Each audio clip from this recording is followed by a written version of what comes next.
সাপে কেটেছিল 9 বছরের আদিত্যকে। চিকিৎসকের আপ্রাণ চেষ্টায় প্রাণ ফিরে পায় আদিত্য। চলতি বছর সেপ্টেম্বর মাসের 19 তারিখ খেলতে গিয়েছিল আদিত্য। সেখানে বিষাক্ত সাপে ছোবল দেয় তার পায়ে। আদিত্য বুঝতেই পারেনি কি হয়েছে। বাড়ি ফিরে বাবা মাকে আদিত্য জানায় তার পায়ে কিছু একটা কামড়েছে, জ্বালা করছে। পরিবারের লোকজন বিষয়টিকে খুব একটা গুরুত্ব দেয়নি। আদিত্যর বাবা একটি চায়ের দোকান চালান। সেখানে দীর্ঘক্ষণ বসেছিল আদিত্য। এরপর শারীরিক অবস্থার অবনতি হয়। পরিবারের লোকজন তাকে মালবাজার সুপার স্পেশালিটি হাসপাতালে নিয়ে আসে।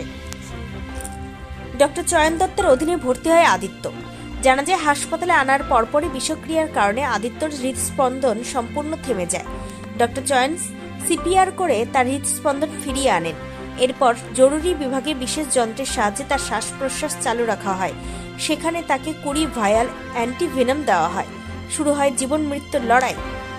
চিকিৎসকদের সন্দেহ, আদিত্যকে কোবরা অথবা অন্য কোনো বিষাক্ত সাপ কামড়েছিল। লক্ষণগুলো সেদিকে ইঙ্গিত করছে। সময় নষ্ট না করে ডক্টর দত্ত সহকর্মীদের নিয়ে চিকিৎসার সমস্ত ব্যবস্থা শুরু করেন। আজ 15 নভেম্বর 2025 সাপ বাঁচাও মানুষ বাঁচাও রাজ্য সমন্বয় কমিটির পক্ষ থেকে সেই সমস্ত চিকিৎসকদের সংবর্ধনা দেওয়া হয়। ডক্টর চরণ দত্তকে মোমেন্টো ও পুষ্পস্তবক দিয়ে সংবর্ধিত করা হয় এবং তার সাথে উপস্থিত সকল স্বাস্থ্যকর্মীদের উত্তরীয় পরিয়ে সংবর্ধিত করা হয়। আজকের এই অনুষ্ঠানে উপস্থিত ছিলেন সভাপতি জয়ন্ত সরকার, স্বরূপ মিত্র, সুবীর বসাক সহ অন্যান্যরা। আমাদের ডাক্তার ভেরি কোয়ালিফাইড, ওনারা টাইমলি ডিসিশন নিয়েছেন, পেশেন্টকে আইডেন্টিফাই করেছেন কীরকম স্নেক বাইট ছিল, ওকে ইমিডিয়েটলি ওইখানে এমার্জেন্সিতে রিসাসিটেট করে সিসিইউ ব্যাকআপ দেওয়া হয়েছিল।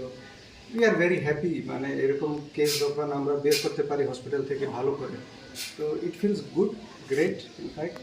তো এটাই ভালো, আমরা এটা আর চেষ্টা করবো।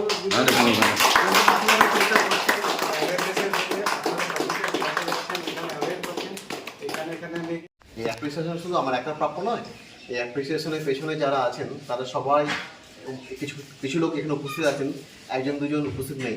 সবার আগে যাদের নাম করতে হবে তাদের মধ্যে উল্লেখযোগ্য, তাদের কথা উল্লেখ না করলে চলবে না। ডক্টর সুধীর কুমার, উনি সেই সময় অ্যাক্টিং সুপার ছিলেন।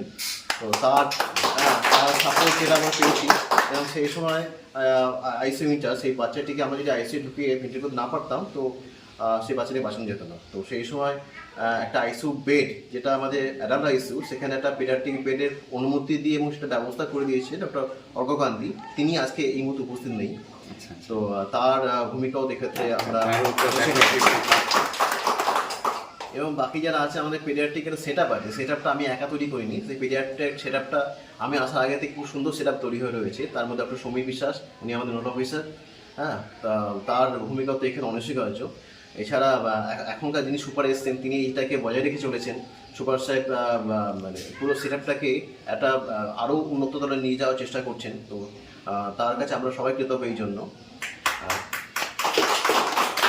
আর সর্বোপরি এটা বলবো যে এটা শুধু পেডিয়াট্রিক সাফল্য নয়, পেডিয়াট্রিকের সঙ্গে সাথে আমাদের যে এমার্জেন্সি যে একটা ডিপার্টমেন্ট আছে, সেই এমার্জেন্সি ডিপার্টমেন্টে আমরা যে কজন মেডিকেল অফিসার সেই সময় উপস্থিত ছিলাম তারা, এবং নার্সিং যারা অফিসার ছিলেন, নার্সিং অফিসার এবং আমাদের সিস্টার দিদিরা যারা ছিলেন, তার সঙ্গে জিডিএ যারা ছিলেন, যারা বাকি সাপোর্ট সিস্টেম পুরো ছিল, তাদের প্রত্যেকের সমবেত প্রচেষ্টায় এই বাচ্চাটাকে বাঁচানো সম্ভব হয়েছে।